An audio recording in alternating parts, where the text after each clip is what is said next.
Good evening. This is Barack Obama. Before I take my oath of office on January 1st, I want to first take this opportunity to thank all the contributors around the world whose unending financial support for my cause has made this victory possible. I will make this brief so we can start redistributing America's wealth to those hapless victims of Western materialism and the exploitation that the big business policies of the Republican Party has wrought. Now, I would like to take a moment to explain to my honorable opponents why they lost this campaign by giving some commentary and offering a speech that my worthy opponent, Senator McCain, could have given and won. I do this with the utmost reverence so we can end the rancour that this campaign has wrought. Only then can we unite together to build a new style of democracy that my calls for change will bring. Now, how did I get away with the fact that I was being groomed for over 20 years by Reverend Wright for a third world socialist state takeover? I did not denounce the NAACP when they honored him. I did not denounce the new priest that replaced him that now sports a Palestinian tyrannical Reverend Jackson Hymietown National Movement. The answer is simple. The press had my back.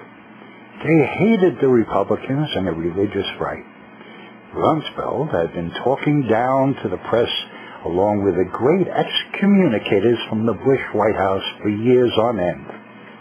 In the end, the press could no longer stand the unbearable stench of religious oppression arising from the Bush administration that had been suffocating them all in the dogma of religious oppression for over 8 years. Like the youth, the press joined the Bush rebound ticket. Unfortunately for both, instead of getting an honorable man like Senator McCain to take Bush's place, they ended up going on the wrong date.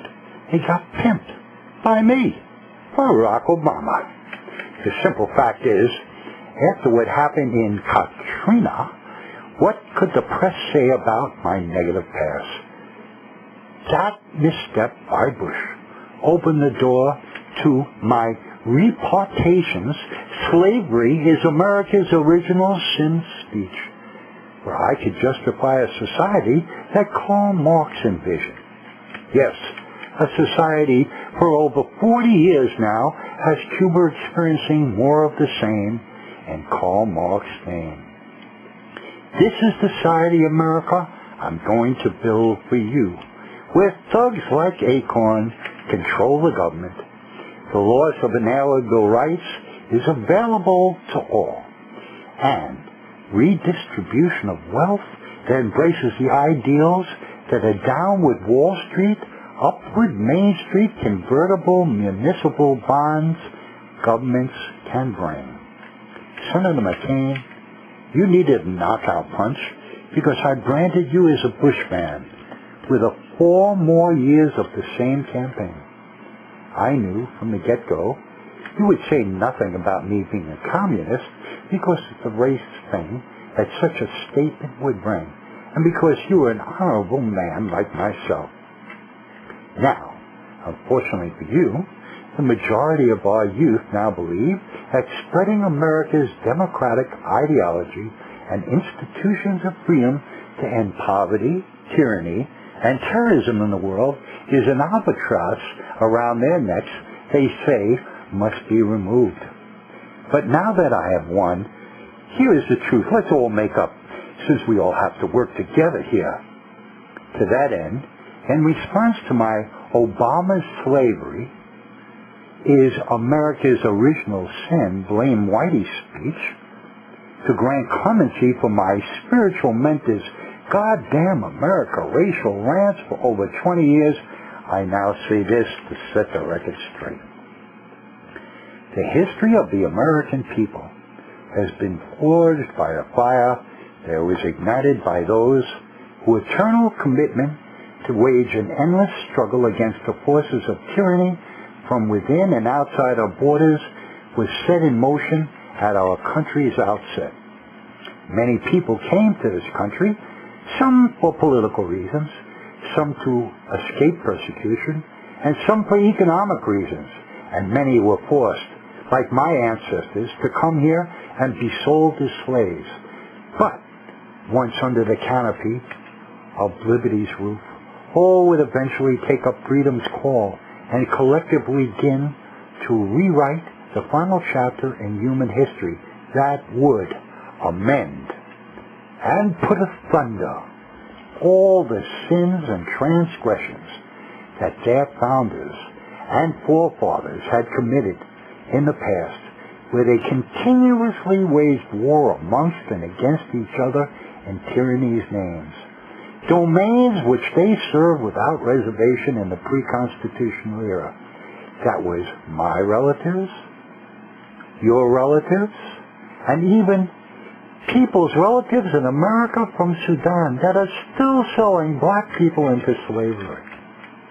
Now, once under the sovereignty of our new constitutional mandate, America became a boiling chasm, immersed in a perpetual renaissance containing people of all races and backgrounds, challenging all to honor their own integrity by honoring the fundamental rights of others first and foremost.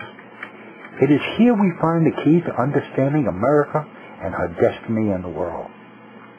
Our founding fathers' hatred for tyranny is only surpassed by their passion to protect all people's inalienable rights. Their documents of freedom were written with such determination to advance freedom in this world. They were so compelling, it even exposed their own iniquities of slavery. The validity of their quest is proven by the fact that our citizens have chosen to honor the principles on which the foundation that our Constitution rests as the only staple to nurture our cultural ethic for over 200 years. Excuse me. Time and time again, we have been able to rise out of the ashes of our own iniquities, slavery, women's rights, workers' rights, using her unrelenting mirror of justice as our only staff. That is why we can know for sure that American people know when their bell of liberty rings true or not.